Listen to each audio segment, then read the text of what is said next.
नमस्कार साथियों, मैं राहुल शर्मा आप सभी लोगों का स्वागत करता हूं आपके अपने परिवार रोजगार विद अंकित पर। दोस्तों सभी को सुबह की राम राम भैया, गुड मॉर्निंग, राधे राधे, जय श्री कृष्णा। आ जाइए, सभी का स्वागत है। सभी लोग जल्दी से क्लास से जुड़ेंगे। सभी का बहुत बहुत स्वागत है दोस्तों। नमस्कार, प्रणाम, जय हिंद, सभी का स्वागत है भाई। दिल्ली पुलिस 2025 यकीन 2.0 बैच रीजनिंग में आज का हमारा टॉपिक होने वाला है ब्लड रिलेशन। और कल सीरीज का मैंने आपको टेस्ट दे दिया था, क्विज टेस्ट। उम्मीद है कि आप सभी लोगों ने उस टेस्ट को किया होगा, और जिन्होंने नहीं किया है तो वो आज कर लेना, ठीक है।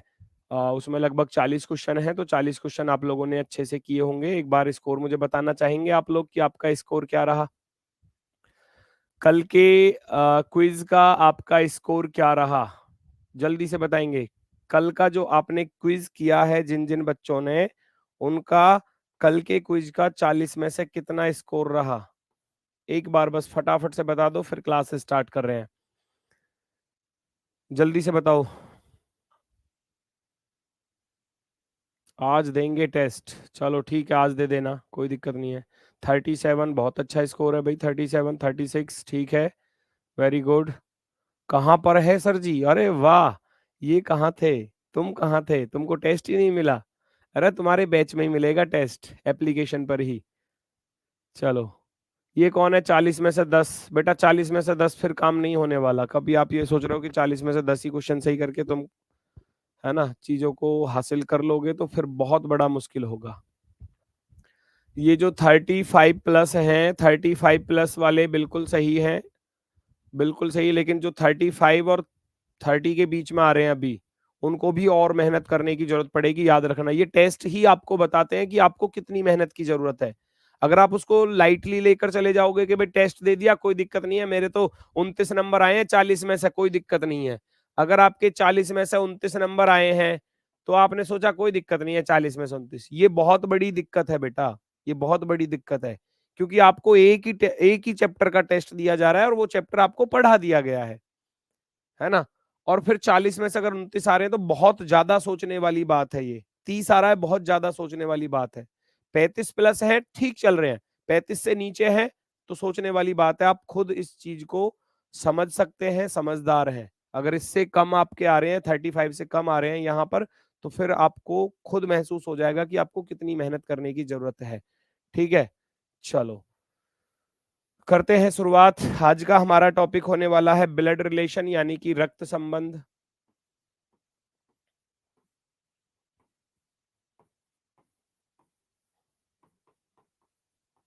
ब्लड रिलेशन, रक्त संबंध। भाई ब्लड रिलेशन सभी की फैमिली में, अगर मैं कहूं तो सारी चीजें आपको मिलती हैं, है ना। अगर मैं कहूं तो हर किसी की फैमिली में सब कुछ रिलेशंस आपको देखने को मिलेंगे, हर किसी की फैमिली में, है ना। तो ये जो हमारा ब्लड रिलेशन टॉपिक है, ये किन बातों पर आधारित है? सबसे पहली बात मैं कहूं तो जेंडर। दूसरी बात कहूं तो मैं, है ना, जेनरेशन।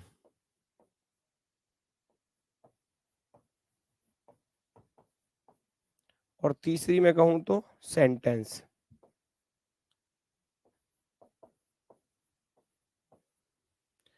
ठीक है, तो ये तीन बातों पर आधारित होता है, तीन बातों पर आधारित होता है। जल्दी से सभी लोग क्लास से जुड़ जाइए।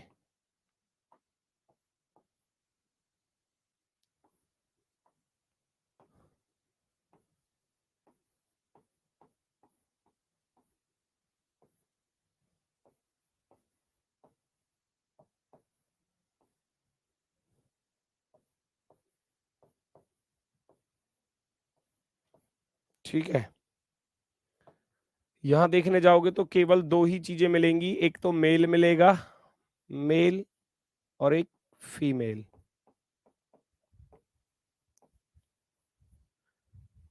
मेल यानी कि पुरुष,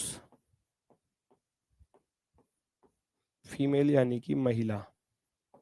दो ही जेंडरों के बारे में हम यहाँ पर पढ़ने वाले हैं। थर्ड जेंडर यहाँ पर नहीं मिलता एग्जाम में, इसके लिए हम प्लस सिंबल यूज करते हैं, और इसके लिए फीमेल के लिए माइनस सिंबल यूज करते हैं, ठीक है। चलो, बहुत सारे बच्चों ने ब्लड रिलेशन पढ़ भी लिया होगा, और जिन बच्चों ने ब्लड रिलेशन नहीं पढ़ा है और जो पढ़ने के बाद भी ये सोचते हैं कि ब्लड रिलेशन हमसे तो नहीं हो पाता सर जी, पता नहीं क्यों हर बार क्वेश्चन गलत हो जाते हैं। तो अब वो क्वेश्चन गलत नहीं होंगे आपके कभी भी, ठीक है? अब वो गलत नहीं होंगे। सर आप पेन उल्टा क्यों पकड़ते हो? अरे कोई दिक्कत नहीं है, ये दोनों तरफ से एक जैसा सही है, थोड़ा-सा कभी इधर से हाथ में आ जाता है, तो कभी इधर से हाथ में आ जाता है, दोनों तरफ से चलता है ये। जेंडर हो गया लिंग, लिंग यानी कि वो उसका जेंडर क्या है, वो मेल है या फीमेल है, सबसे पहला काम ये होगा। दूसरा होगा भैया जनरेशन, यानी कि जिसको हम बोलते हैं पीढ़ी, ये इंसान कौन सी जनरेशन का है, कौन सी जनरेशन का है। तीसरा होता है हमारा सेंटेंस, वाक्य, हमको वाक्य समझ में आना चाहिए, अगर वाक्य समझ में आ गया, सेंटेंस समझ में आ गया, तब हम रिलेशन निकाल सकते हैं। और हर किसी के परिवार में अगर सगे संबंधी नहीं मिल सकते, तो दूर के मिल सकते हैं। जैसे मैं कहने लगूं कि चाचा, चाचा हर बच्चा जानता होगा कि अंकल कौन सा रिलेशन होता है, अंकल, ठीक है। मैं कहने लगूं बुआ, है ना, बुआ, जिसको पैटर्नल आंट बोलते हैं। पैटर्नल आंट, पैटर्नल यानी कि पिता की तरफ से जो रिश्ते चलते हैं, मैटरनल जो माता की तरफ से रिश्ते चलते हैं। तो पैटर्नल आंट हो गई बुआ, तो बुआ हर किसी की फैमिली में होगी, नहीं भी होगी तो अड़ोसी पड़ोसी में कहीं ना कहीं मिल जाएगी। जैसे मान लो किसी की बुआ नहीं है, तो उसके दोस्त की बुआ होगी, तो वो जानता होगा कि भाई ये उसकी बुआ है। पड़ोसी में कोई रहता हो साथी, उसकी बुआ हो सकती है। तो जरूरी नहीं है कि वो आपके रियल में मिले, लेकिन मैक्सिमम सभी रिलेशंस को सभी बच्चे जानते होंगे, सभी रिलेशंस को आप सभी लोग जानते होंगे, ठीक है ना। और जेंडर मैंने बता दिया, जनरेशन के बारे में आपको मालूम होना चाहिए। जैसे कि मैं कहूं कि मैं अपनी जनरेशन में किन किन लोगों को देख पाता हूं। मेरी जनरेशन में देखो, मेरे जो चाचा के बेटा बेटी हैं, कजिन्स, है ना, मेरे मामा के बेटा बेटी, मेरे फूफा के बेटा बेटी, है ना, जो मेरी जनरेशन में है। मेरी जनरेशन में भैया कौन कौन लोग आते हैं, जो मेरे हम उम्र है एक तरीके से, ठीक है। और हमसे ऊपर वाली जनरेशन होती है माता पिता वाली। अब माता पिता वाली जनरेशन में आप देखोगे माता पिता, चाचा ताऊ, मामा मामी, फूफा फूफी, है ना, और ये सब मौसा मौसी, ये सब हमसे ऊपर वाली जनरेशन में चले जाते हैं। तो इन जनरेशन का भी आपको बहुत ज्यादा ख्याल रखना होगा।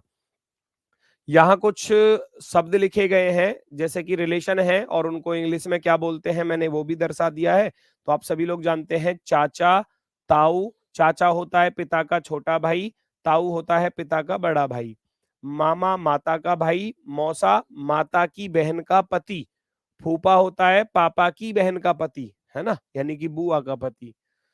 ये इन सब के लिए क्या यूज होता है, अंकल शब्द यूज होता है। इंग्लिश में अंकल ही लिखा मिलता है हर किसी के लिए, चाचा ताऊ मामा मौसा फूफा, है ना। आंटी शब्द इनमें से किस किस के लिए यूज होता है, चाची के लिए चाची, चाचा की घरवाली हो गई भैया, ताऊ की घरवाली ताई, मामा की घरवाली मामी, मौसा की घरवाली मौसी, है ना, फूफा की घरवाली बुआ, है ना। तो ये दोनों क्या हो जाते हैं, मेल फीमेल, ये male female male female male female. तो अंकल इन सब के लिए यूज हो रहा है, आंटी इन सब के लिए यूज होगा, ठीक है। चलो, हाँ, बड़े पापा छोटे पापा गांव देहात में ऐसे बोल देते हैं, चाचा को छोटे पापा बोल देते हैं, और जो पापा के बड़े भाई होते हैं ताऊ, उनको बड़े पापा बोल देते हैं, ठीक है। चलो, कोई दिक्कत नहीं है। कजिन, कजिन भैया जो हमारे चाचा के, मामा के, बुआ के, मौसा मौसी के जो बेटा बेटी होते हैं ना, चचेरे ममेरे फुपेरे मौसेरे भाई बहन जो होते हैं, चाचा के बेटा बेटी चचेरे भाई बहन, मामा के बेटा बेटी ममेरे भाई बहन, फूफा के बेटा बेटी, है ना, फुफेरे भाई बहन, मौसा के बेटा बेटी मौसेरे भाई बहन, उनको बोलते हैं, ठीक है। एक कह रहा गर्लफ्रेंड से क्या रिश्ता होता है, बाहर वाली को क्या बोलते हैं। भाई साहब तुम पढ़ लिए फिर ऐसे तो, हैं। फूफा की घरवाली फूफी क्यों नहीं होती, हाँ फूफी भी बोलते हैं, फूफी भी बोलते हैं, कौन कह रहा नहीं बोलते, लो लिख लेना, फूफी ऐसे भी बोलते हैं, बोलते हैं। लेकिन यहाँ एग्जाम में बुआ लिखा मिलता है, फूफी लिखा हुआ नहीं मिलता, वो फूफा लिखा मिलता है, ये बुआ लिखा मिलता है, ठीक है। तो फूफी भी बोल सकते हैं, नो प्रॉब्लम। चलो, नेफ्यू, नेफ्यू जो भांजा होता है और भतीजा, भांजा होता है सिस्टर का बेटा, जानते हो, जो हमारी सिस्टर है, सिस्टर्स सन बोलेंगे, सिस्टर सन्स क्या होता है, नेफ्यू होता है। और जो ब्रदर्स सन होता है उसको भी नेफ्यू ही बोला जाता है। ये हो गया बहन का बेटा, ये हो गया भाई का बेटा, भाई का बेटा। तो ये सबके परिवार में होते हैं, सबके परिवार में होते हैं। नीस होता है बहन की बेटी यानी कि भांजी, और जो भाई की बेटी है उसको बोलते हैं भतीजी। दोनों के लिए इंग्लिश में नीस ही लिखा मिलेगा।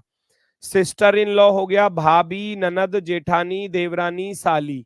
ये कौन हो जाते हैं? सिस्टर इन लॉ में आ जाते हैं, सिस्टर इन लॉ। भाभी यानी कि भाई की पत्नी। ननद कौन होती है? ननद होती है पति की छोटी बहन। जेठानी होती है कौन? पति के बड़े भाई की पत्नी। देवरानी लिखना चाहो इस चीज को लिख लेना भैया, अगर किसी को कोई दिक्कत हो तो। ये होती है भाई की पत्नी, भाई की पत्नी, ब्रदर्स वाइफ, भाई की पत्नी। ठीक है। दूसरा हो गया, दूसरा हो गया ननद। ननद कौन होता है? पति की छोटी बहन, पति की बहन भी कह सकते हैं, पति की बहन, है ना, छोटी बड़ी दोनों ही आ जाती हैं। पति की बहन, जो हस्बैंड है उसकी सिस्टर जो है वो, ये लड़कियों की तरफ से चलता है रिलेशन। जो किसी लड़की का पति है और उस लड़की के पति की जो बहन होगी उसको ननद बोला जाता है। जेठानी कौन होती है? जेठानी होती है पति के बड़े भाई की पत्नी, बड़े भाई की पत्नी, बड़े भाई की पत्नी। ठीक है। देवरानी होती है पति के छोटे भाई की पत्नी, पति के छोटे भाई की पत्नी, है ना, छोटे भाई की पत्नी। ठीक है। बचा साली। साली तो आप जानते हो, मुझे तो बताने की जरूरत ही नहीं है। साली को तो कोई ना भूलेगा इसको तो, है ना, इसको कोई नहीं भूलेगा। ये कह रहा साली आधी घर वाली। गलती से, गलती से कर मत देना ऐसा कुछ कि साली आधी घर वाली, पता चली फिर एफआईआर होती डोले तुम्हारे खिलाफ, और तुम बनना तो चाह रहे थे पुलिस और तुम बन जाओ फिर मुलजिम, यानी कि फिर तुम जेल में पहुंच जाओ कभी। ठीक है। तो साली को साली की नजर से ही देखना, कुछ गलत नजर से मत देखना। ठीक है। Brother in law, brother in law यानी कि साला, देवर, जेठ, नंदो, ये सब वही चीज है। जो पत्नी का भाई है उसको साला बोलते हैं। देवर हो गया पति का छोटा भाई, है ना, ये तो हो गया पत्नी का भाई। ये लड़कियों की तरफ से चलेगा, पति का छोटा भाई देवर, पति का बड़ा भाई जेठ, और ये हो गया नंदोई, पति की बहन का पति, पति की बहन का पति। हस्बैंड, सिस्टर्स, हस्बैंड, है ना, हस्बैंड की जो सिस्टर होगी उसका भी हस्बैंड जो होगा वो होगा नंदोई, नंदोई बोला जाता है। ठीक है। चलो, मदर इन लॉ में कौन आ जाता है? सास। मदर इन लॉ सास हो जाएगा। फादर इन लॉ कौन होता है? ससुर होता है। जानते हो इन सब चीजों को। ये मम्मी जी और ये पापा जी। अपनी मम्मी को मम्मी जी नहीं कहते, और जब सास आ जाती है तो उसको मम्मी जी कहते हैं। ऐसे ही अपने पापा को पापा जी कभी नहीं कहा, पापा ही कहते हैं। पापा 10 रुपए दे दो, पापा 20 रुपए दे दो, पापा 1000 रुपए दे दो, हैं। और जैसे ही शादी हो गई तो फिर ससुर जो है वो पापा जी हो जाता है, पापा जी। ठीक है। इसको क्या बोलते हैं?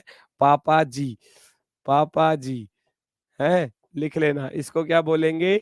मम्मी जी, मम्मी जी। ठीक है। चलो आगे बढ़ते हैं। तो ये बात तो समझ में आ गई होगी, ये जो इंग्लिश और हिंदी का खेल है ये दोनों तरफ से, क्योंकि हिंदी में तो बहुत सारे स्पष्ट दिए जाते हैं। अब इंग्लिश वालों को थोड़ी सी दिक्कत होती है समझने में। क्यों होती है? क्योंकि भाई देखो, ब्रदर इन लॉ शब्द लिखा आ गया, Ram is the brother in law of Shyam. अब कौन सा है? Ram is the brother in law of Shyam.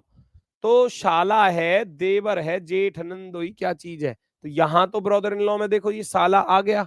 जीजा भी तो हो सकता है, जीजा तो लिखना भूल ही गए, जीजा भी लिखो यहां पर, जीजा, जीजा भी तो हो सकता है। अब ब्रदर इन लॉ तो हो सकता है जीजा हो सकता है साला हो, तो दोनों में से कोई एक बात होगी। ठीक है। चलो आगे बढ़ते हैं, आगे बढ़ते हैं नेक्स्ट की तरफ। सन इन लॉ होता है दामाद, दामाद बोलते हैं, या जमाई भी बोल देते हैं, जमाई राजा, है ना। और क्या बोलते हैं, और यहाँ जो जीजा है, जीजा को बहनोई भी लिखा मिलता है एग्जाम में, याद रखना। बहनोई, बहनोई हो गया बहन का पति, बहनोई। ठीक है, ऐसे भी लिखा मिलता है एग्जाम में, बहनोई। ठीक है, तो जीजा के लिए बहनोई भी बोला जाता है। दामाद हो गया, जमाई हो गया, है ना। और डॉटर इन लॉ, बहू हो गया, पुत्र वधू। एक कह रहा है सहोदर का क्या रिलेशन होता है। सहोदर होता है बेटा, सहोदर कोई अलग से कोई स्पेशल चीज नहीं है, हिंदी का शब्द है बस।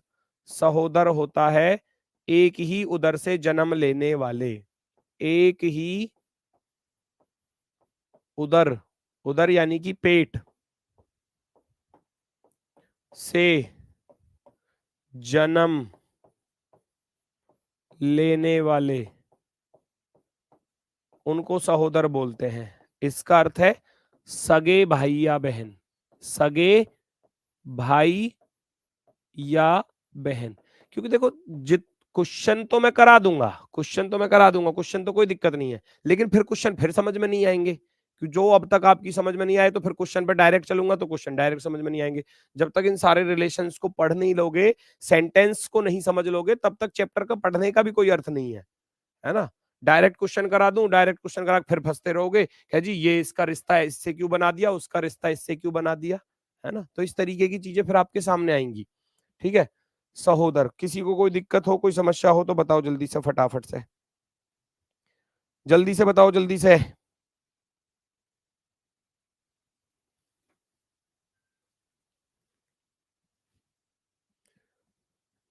भाई यार इंग्लिश, अब सहोदर की इंग्लिश, यार तुमने बचपन से सारी चीजें पढ़ी होंगी। सिबलिंग्स, सिबलिंग्स बोलते हैं, है ना। सिबलिंग्स, एक ही उदर, उदर होता है पेट, एक ही माता की संतान है, उनको बोलते हैं सहोदर। साडू किसे कहते हैं, साडू भी लिख लो, चलो साडू भी लिख लो, बहुत अच्छी बात है। इसको भी लिख लो भैया, साडू भी लिखा मिल जाता है कभी कभी, है ना, साडू। इसको क्या बोलते हैं भैया, ये होता है आ, साली का घर वाला, साली का पति, है ना। सलज, सलज भी लिखी मिलती है, हालांकि ये चीजें लिखी नहीं मिलेंगी आपको यहाँ, ना साडू लिखा मिलेगा ना सलज लिखा मिलेगा, ये तो बस आपको मैं बता देता हूँ। सलज होती है भैया जो साले की पत्नी,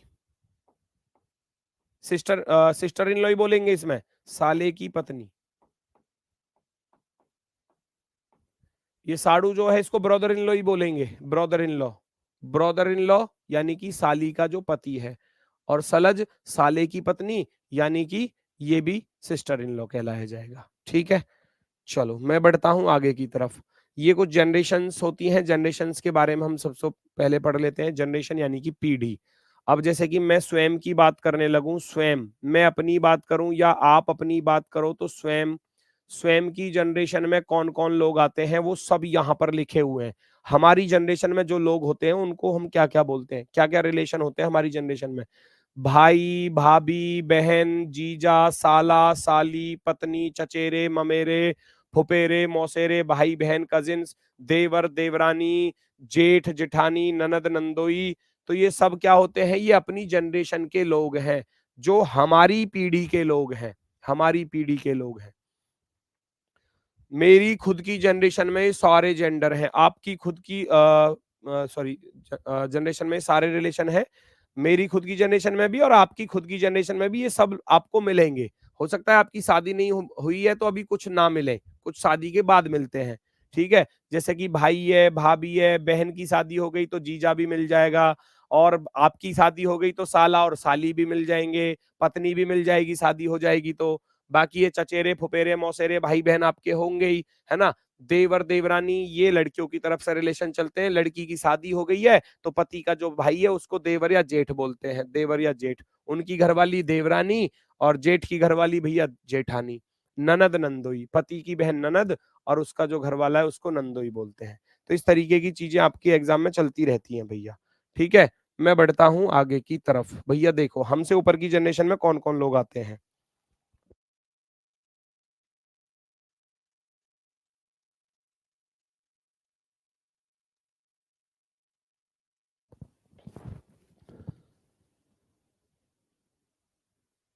छोटे भाई की वाइफ को क्या बोलेंगे? भाभी ही बोलेंगे उसको, सिस्टर इन लॉ ही बोला जाएगा।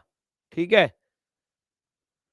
अब हमसे जो ऊपर की जनरेशन में, जैसे कि मैंने आपको अपनी जनरेशन के बारे में तो बता दिया, हमसे ऊपर की जनरेशन में कौन लोग होते हैं? हमसे ऊपर की जनरेशन में पेरेंट्स होते हैं, माता पिता, माता पिता, चाचा चाची, ताऊ ताई, मामा मामी, मौसा मौसी, बुआ फूफा, सास ससुर, ये हमसे ऊपर वाली जनरेशन में है। मैं हूं, मेरे से ऊपर वाली जनरेशन में माता पिता आएंगे। अब माता पिता के जो हम उम्र है वो सब लिख दो।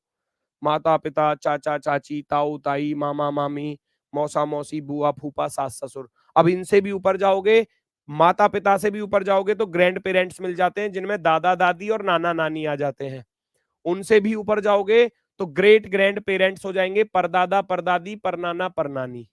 ऊपर जाओगे तो इससे ऊपर वाला नहीं मिलता, है ना, इससे ऊपर वाला नहीं मिलता। ठीक है। चलो, ऐसे ही अगर नीचे की जनरेशन में जा रहे हो, नीचे वाली जनरेशन में जाओगे तो कौन कौन मिलेंगे? देखो, चाइल्ड, बेटा बेटी, भतीजा भतीजी, भांजा भांजी, है ना, खुद के बेटा बेटी, भतीजा भतीजी, भांजा भांजी, भाई के बेटा बेटी और बहन के बेटा बेटी। ग्रैंड चाइल्ड में कौन कौन आ जाते हैं? पोता पोती, नाती नातिन, देवता देवती, है ना, नाती नातिन, देवता देवती। ग्रेट ग्रैंड चाइल्ड में कौन कौन आ जाता है? परपोता परपोती, है ना, पर देवता पर देवती, परनाती परनातिन, वो सब आ जाते हैं यहाँ पर, है ना। लिखना चाहो उनको भी लिख लेना, परनाती परनाती परनातिन, एक ही बात है। ठीक है ना। वो सब यहाँ चले जाते हैं, हमसे नीचे वाली जनरेशन में। ठीक है। चिल्लाने लगे ना, क्वेश्चन करवाओ क्वेश्चन करवाओ, क्वेश्चन में फिर फंसते डोलोगे, फायदा क्या है? देवता, देवता होता है देवता, यानी कि ये होता है नाती नातिन, नाती नातिन और देवता देवती, ये दोनों चीजें एक ही बात है। इनका अर्थ होता है बेटी, बेटी के बेटा बेटी, है ना, इनको बोलते हैं देवता देवती, है ना। बेटी के जो बेटा बेटी होते हैं उनको बोलते हैं नाती नातिन या देवता देवती।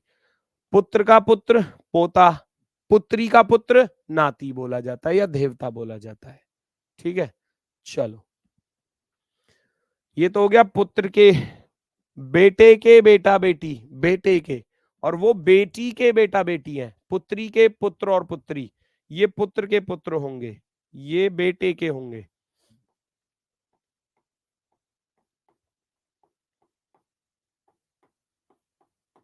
है ना, इस तरीके से। वो पुत्री के पुत्र पुत्री, ये पुत्र के पुत्र पुत्री, ऐसे ही परपोता और परनाती और परनातिन होता है। ठीक है। अब आता है खेल सेंटेंस का। जेंडर बता दिया, जनरेशन बता दी, लास्ट खेल है सेंटेंस। सेंटेंस को पढ़ना, कितने प्रकार से सेंटेंस होते हैं, कितने प्रकार से सेंटेंस एग्जाम में देखने को मिलते हैं। सेंटेंस को पढ़ना और उसको सीखना कि वो सेंटेंस कह क्या रहा है, उसके बाद ही आप चीजों को आइडेंटिफाई कर पाओगे।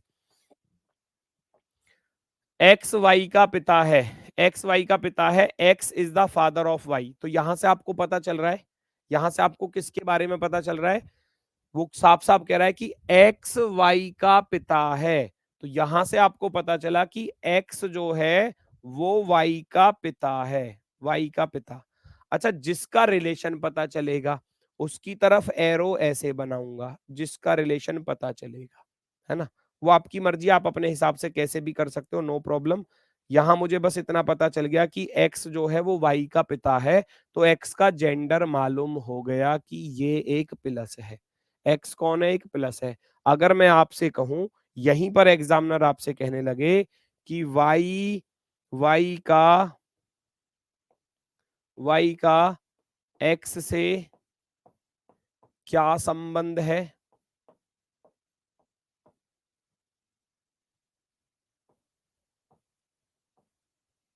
ना, क्या संबंध है, बताना जरा। वाई का एक्स से क्या संबंध है? वाई का एक्स से क्या रिलेशन होगा, जल्दी से बताओ। वाई का एक्स के साथ क्या रिलेशन है? How is Y related to X? How is Y related to X? जल्दी से बताओ। How is Y related to X? How is Y related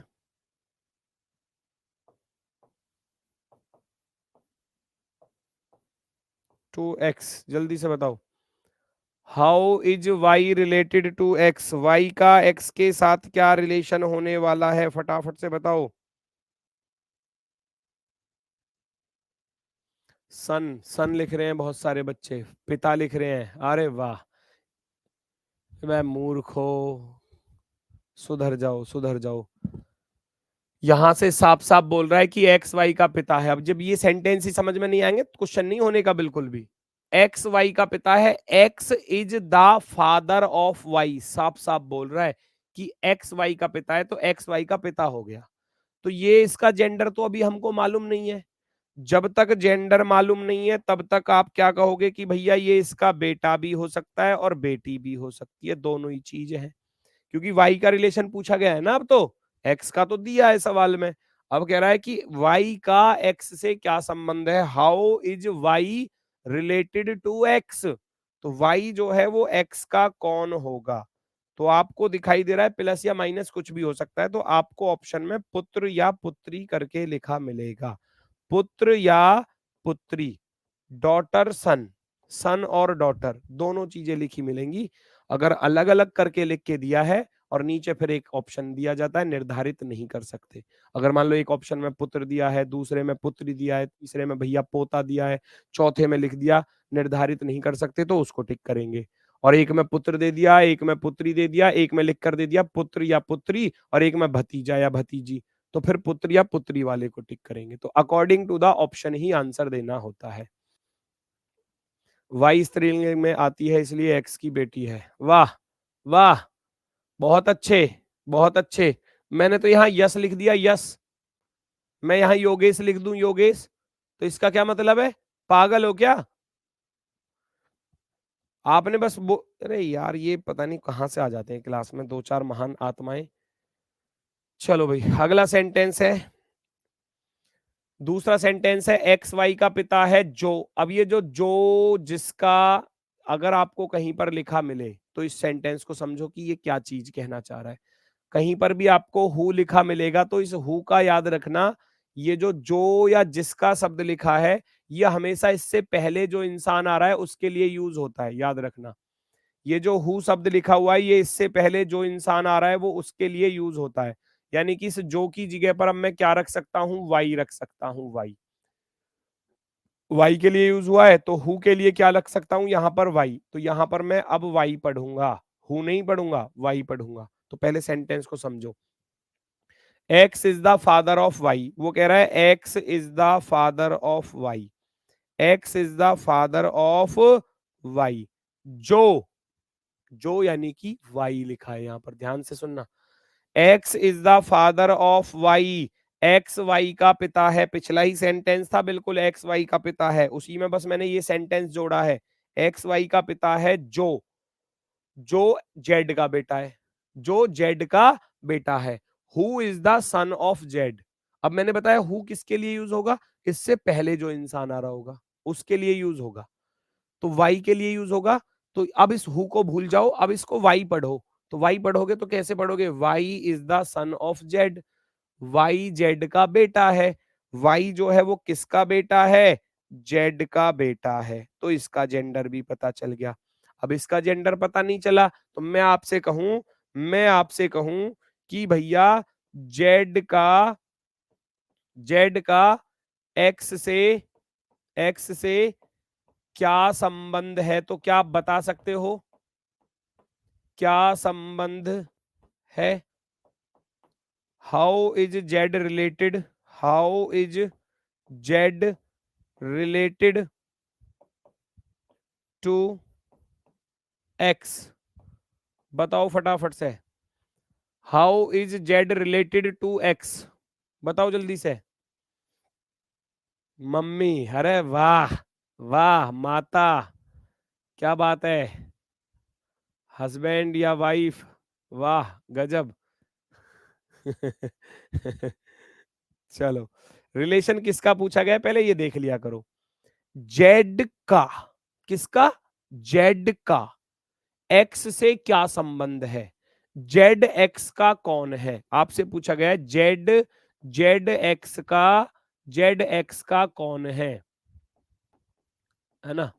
Z X का कौन है, ये आपसे पूछा गया है।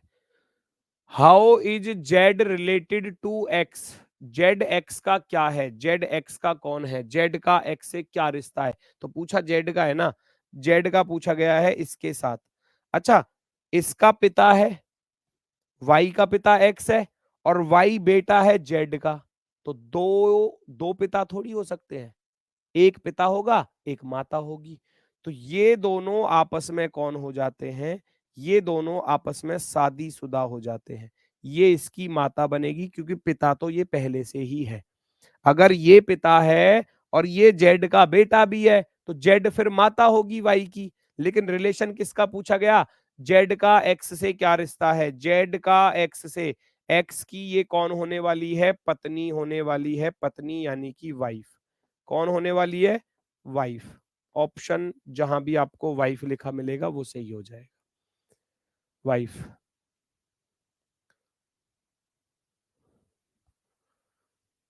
ये दोनों आपस में पति पत्नी हो जाएंगे क्योंकि ये अगर जेंडर इसका प्लस आ चुका है तो इसका जेंडर अब माइनस ही आएगा, ये निश्चित है ना? दो प्लस नहीं होंगे, दो पिता नहीं होंगे, दो माता नहीं होंगी, है ना?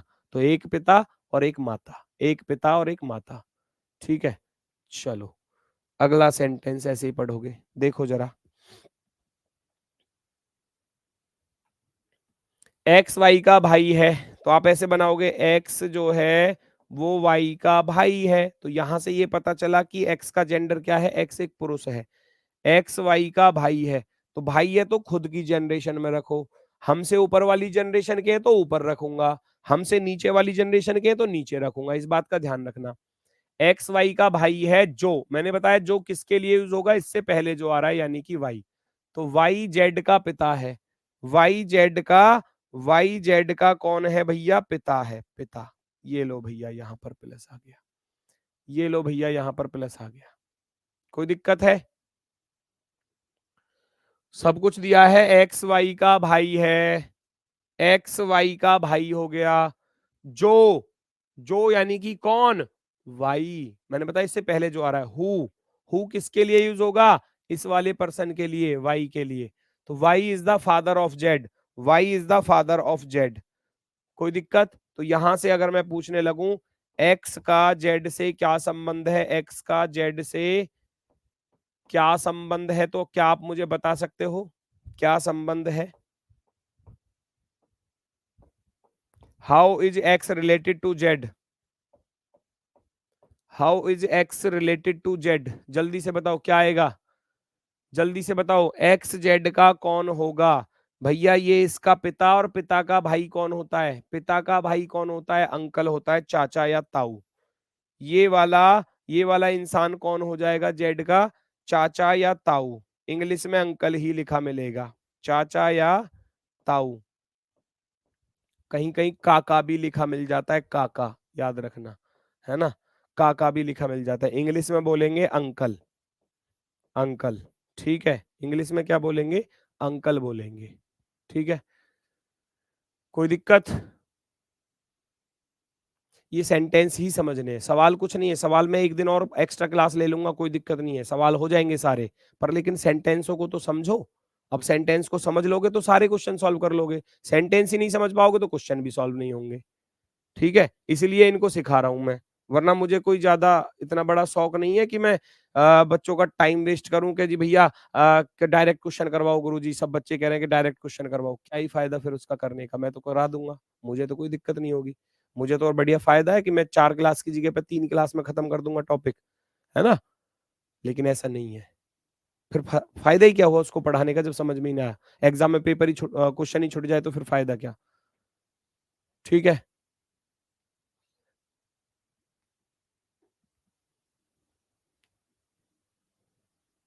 देखो ये चीजें हमने बनाई हुई हैं, चाचा ताऊ काका, काका भी बोल देते हैं, कहीं कहीं चाचा को काका भी बोलते हैं, है ना? तो अब सब जैसे लैंग्वेज होती है ना, जैसे कि मान लो आप महाराष्ट्र में चले जाओगे तो भाई को भाऊ बोलते हैं, भाऊ। भाऊ क्या हाल है भाऊ, है ना। तो इस तरीके से बिड़ू, क्या हाल है बिड़ू। तो वो हमारी देहाती लैंग्वेज होती है जो हम बोलते हैं, है ना।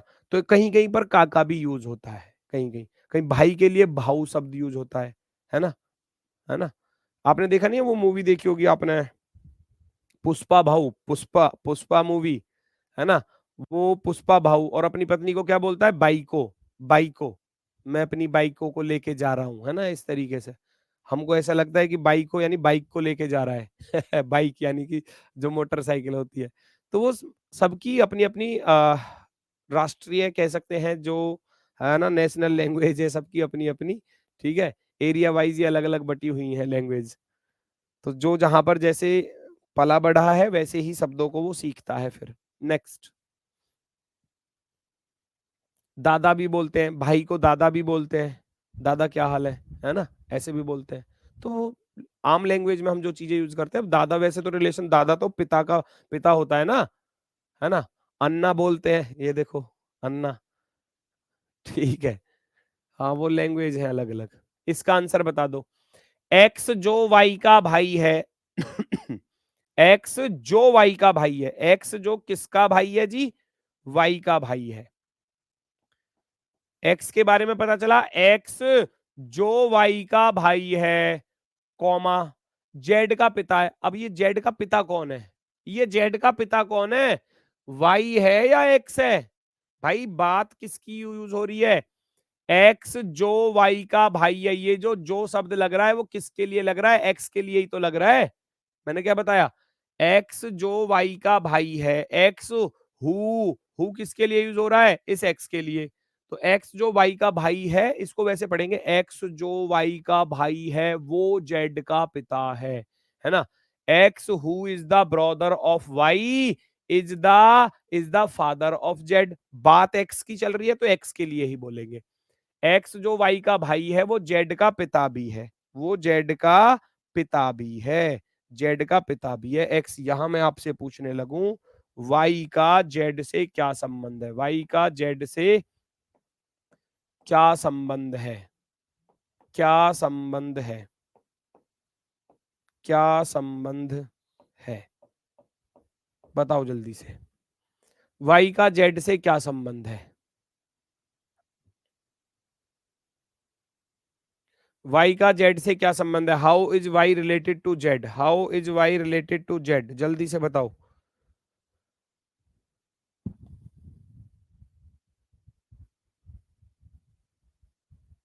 चलो वेरी गुड वेरी गुड, चाचा आ गया आंसर, चाचा ताऊ आ गया आंसर, ठीक है बहुत अच्छी बात है। जेंडर तो तुमको पता चल गया होगा जो तुमने चाचा और ताऊ बता दिया। ब्रदर इन लॉ कह रहा है, एक पता नहीं ये कौन से ग्रह से आया है, वो जो कहीं एलियन वाले शिप में तो बैठ के नहीं आ गया ये, वो जो आजकल चर्चा में चल रहा है एटलस एआई पता नहीं क्या है वो, है ना। वो चर्चा में चल रहा है कहीं, उसमें तो बैठ के नहीं आ गया ये बच्चा। सिस्टर इन लॉ बता रहा, brother in law sister in law, अरे भैया इसी धरती पे रह लो। जेड का पिता, अब इसका पिता इसका भाई है तो इसका जेंडर तो मालूम ही नहीं है, इसका जेंडर मालूम नहीं है, ये प्लस भी हो सकता है माइनस भी। अगर ये प्लस हुआ तो पिता का भाई बनेगा, अगर ये माइनस हुआ तो पिता की बहन बनेगा, दो चीज बनेंगी। पिता का भाई कौन होता है, चाचा या ताऊ, और पिता की बहन को अगर मैं कहूं तो फिर क्या बनेगा, बुआ बनेगा। तो यहां पर दो चीजें निकल कर आ रही हैं, अंकल और आंट, अंकल या आंट कुछ भी हो सकता है ना। चाचा या ताऊ हम जो बोलते हैं, या बुआ, है ना, बुआ, बुआ। तो क्योंकि इसका जेंडर नहीं पता, जब जेंडर नहीं पता तो फिर ये कुछ भी हो सकता है ना। पिता का भाई होगा तो चाचा या ताऊ बनेगा, और पिता की अगर बहन हुई तो बुआ बनेगी, फिर बुआ बनेगी। अंकल और आंट, अंकल और आंट ऑप्शन में लिखा मिलेगा कहीं ना कहीं, ठीक है। चलो, एक्स जो वाई की माता है जेड की बहन है, फिर से वही चीज, एक्स जो वाई की माता है, एक्स जो वाई की माता है, बात चल रही है एक्स की, एक्स जो वाई की माता है वो जेड की बहन भी है, वो जेड की बहन भी है। फिर से मुझे बता दो जेड का वाई से क्या रिश्ता है, जेड का वाई से क्या रिश्ता है, वाई से क्या संबंध है, बता सकते हो, जल्दी से बताओ फटाफट से स्पीड के साथ, क्या संबंध है बताओ। How is Z related to Y, how is Z related to Y, जल्दी से बताओ।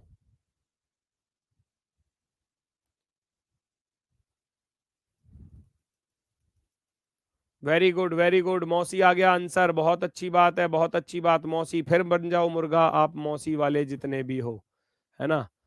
चाचा, पापा, आहा पापा बना दिया किसी ने तो, अरे मूर्खो,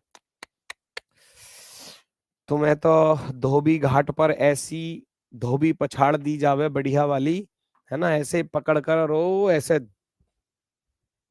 बढ़िया वाली एक पछाड़ मिले तुम्हें बढ़िया सी, उठा के पटका जाए तुमको, पापा बना दिया किसी ने तो। एक्स जो वाई की माता है, जेड की बहन है, जेड की बहन लिख रहा है यहां पर, बहन, सुधर जाओ सुधर जाओ,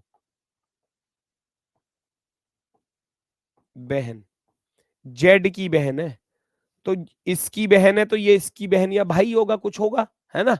एक तो क्योंकि इसका जेंडर तो मुझे नहीं पता, इसका जेंडर प्लस भी हो सकता है माइनस भी हो सकता है। अब सोचो अगर मान लो इसका जेंडर प्लस हुआ तो आप पढ़ोगे माता का भाई, है ना, माता का भाई कौन होता है, मामा होता है, अगर ये प्लस हुआ तो मामा बनेगा। और अगर मैं ऐसे पढ़ूं कि माता की बहन, माता की बहन होती है मौसी, तो दो चीजें बनकर आएंगी, दो चीजें बनकर आएंगी, माता का, है ना, माता का भाई, माता का भाई कौन होता है, मामा होता है, मामा, है ना। और माता का, माता की बहन, माता की बहन कौन होती है भैया, वो मौसी होती है, मौसी, मासी बोलते हैं, मासी, मौसी मासी, है ना, मासी यानी माँ जैसी। तो ये माता का भाई बना, प्लस बना, तो माता का भाई मामा हो जाएगा, और अगर माता की बहन बनी तो फिर मौसी बनेगी। तो जेंडर भैया दोनों ही आ रहे हैं, मामा भी हो सकता है और मौसी भी हो सकती है। माता का भाई मामा, माता की बहन मौसी, तो रिलेशन क्या आएगा, मामा या मौसी आएगा, मामा या मौसी, ठीक है। चलो वेरी गुड। वाई का जेंडर भी नहीं पता, वाई का जेंडर भी नहीं पता, वाई का जेंडर देखने जाओगे तो भैया कुछ भी हो सकता है, प्लस या माइनस। अगर मैं इधर देखूंगा तो ये बहन है इसकी, ये तो फिक्स हो गया, तो बहन का बेटा क्या होता है, भांजा या भांजी, है ना, क्योंकि बेटा बेटी है तो वाई का रिलेशन पूछा जाएगा तो भांजा या भांजी लिखोगे, क्योंकि हम अपने मामा के क्या लगेंगे, भांजा या भांजी, हम अपनी मौसी के क्या लगेंगे, भांजा या भांजी, ठीक है, तो दोनों के लिए भांजा या भांजी ही होगा। लास्ट वाला ऑप्शन वाज रॉन्ग, कहां पर रॉन्ग है भैया बताइए जरा, कहां पर क्या रॉन्ग नजर आया तुम्हें, मुझे ये तो बता दो, क्या नजर आया रॉन्ग।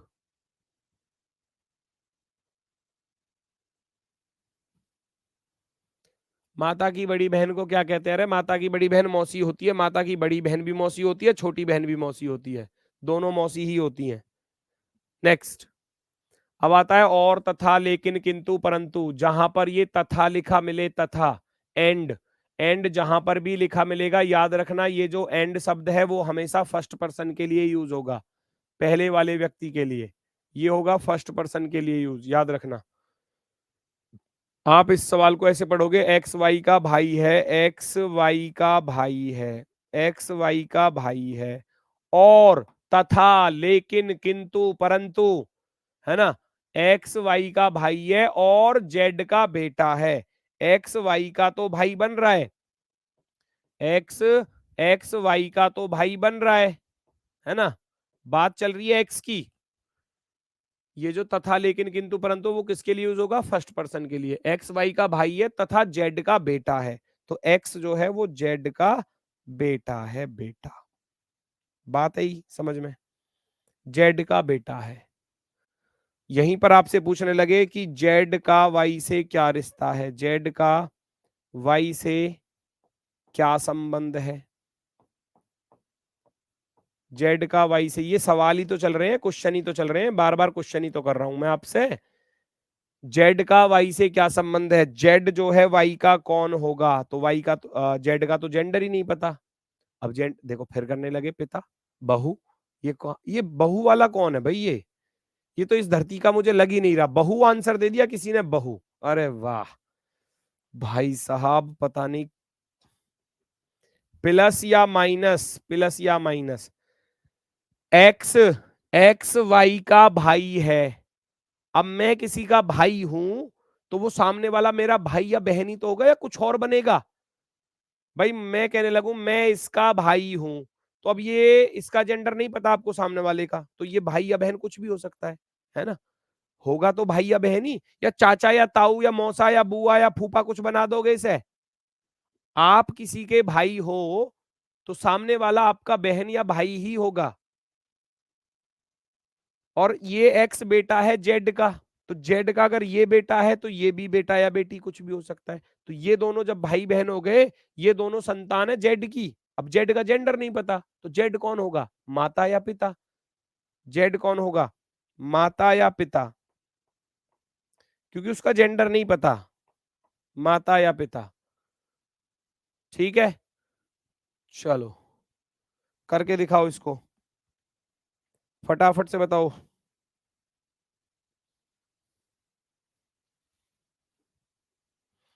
एक्स वाई की माता है तथा जेड की मामी है। एक्स, एक्स वाई की माता है, एक्स वाई की माता है, माता, तथा जेड की मामी है, जेड की मामी है, मामी। अब मैं यहां आपसे पूछूं, जेड का वाई से क्या रिश्ता है? जेड का वाई से क्या संबंध है, बताना जरा।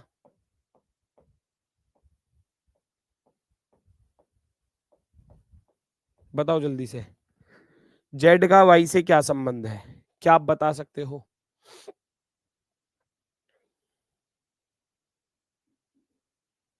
जेड का वाई से क्या रिश्ता है, जल्दी से बताओ, जेड का वाई से क्या रिश्ता है?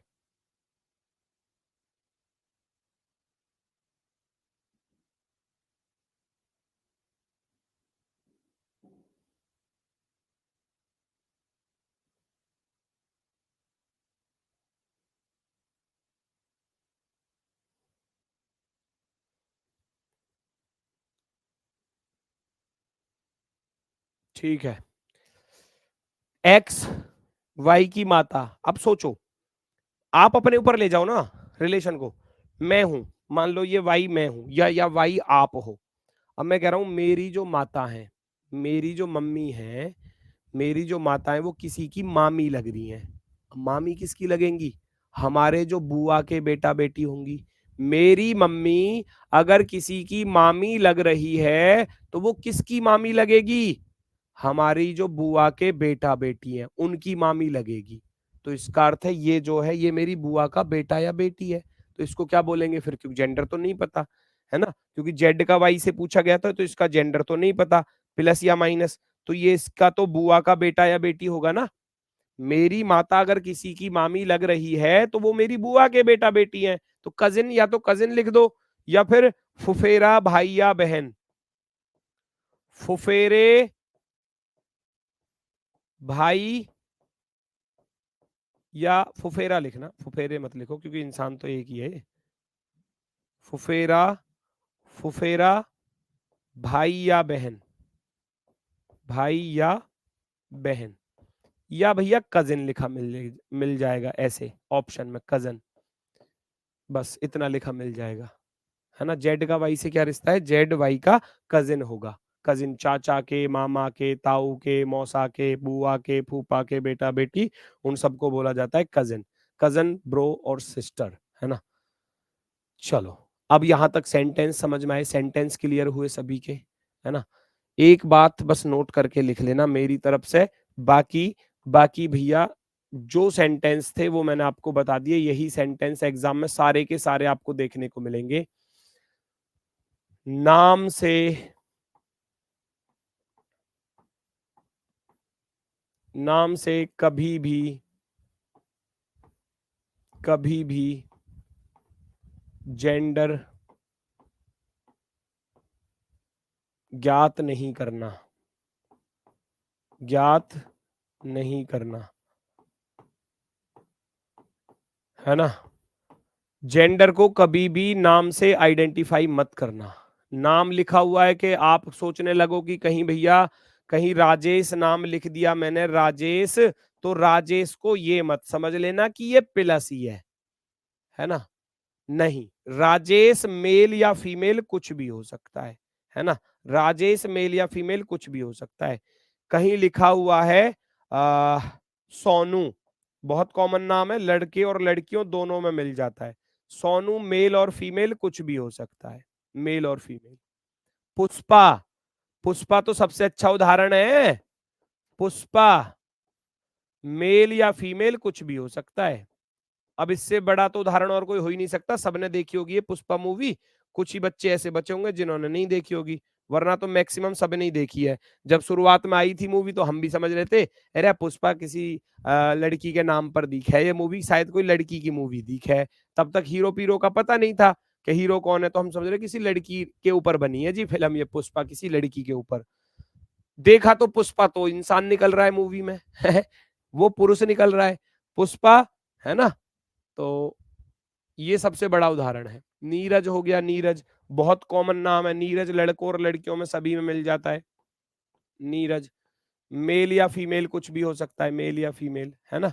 तो इस चीज को याद रखना, नाम से कभी भी जेंडर को आइडेंटिफाई नहीं करना बिल्कुल भी, किसी भी हाल में। ठीक है, नाम कुछ भी लिखा है तो उसको जब तक स्टेटमेंट ना बोले ना, रिलेशन ना दे कि ये इसका मौसा है या मौसी है, तो तब तक मानना मत कि मौसा ही है जी। सोनू लिखा है तो उनको मौसा ही बनेगा ना, सोनू लिखा है तो भाई बनेगा, ऐसा नहीं। सोनू बहन भी हो सकती है। ठीक है, चलो। तो ये बहुत सारे ऐसे कॉमन नाम होते हैं जो मेल और फीमेल दोनों में पाए जाते हैं, तो इसलिए नाम से कभी भी जेंडर को आइडेंटिफाई नहीं करना है। जो सेंटेंस में कहेगा हम उस जेंडर को मानकर चलेंगे। तो कल चलेंगे आपके इसमें क्वेश्चन। मैक्सिमम 3 टाइप आती है एग्जाम में, मैं चौथी पांचवी भी करा दूंगा। मैक्सिमम तो 3 आती हैं जो एग्जाम में पूछी जाती हैं, जो आपके दिल्ली पुलिस के एग्जाम में पूछी जाएंगी वो 3 टाइप है। पहली हो गई अल्फाबेट्स पर आधारित, दूसरी हो गई संबंध यानी कि इशारा करने वाली, और तीसरी होती है सिंबल्स पर आधारित। ये 3 टाइप तो आती ही आती है एग्जाम में। चौथी पांचवी छठी और भी टाइप आती है, तो हो सकता है क्लास अभी 2 दिन और चलेगी, तब जाकर ये कंप्लीट होगी। ठीक है, तो आज के लिए सभी को नमस्कार, धन्यवाद, टाटा, बाय बाय।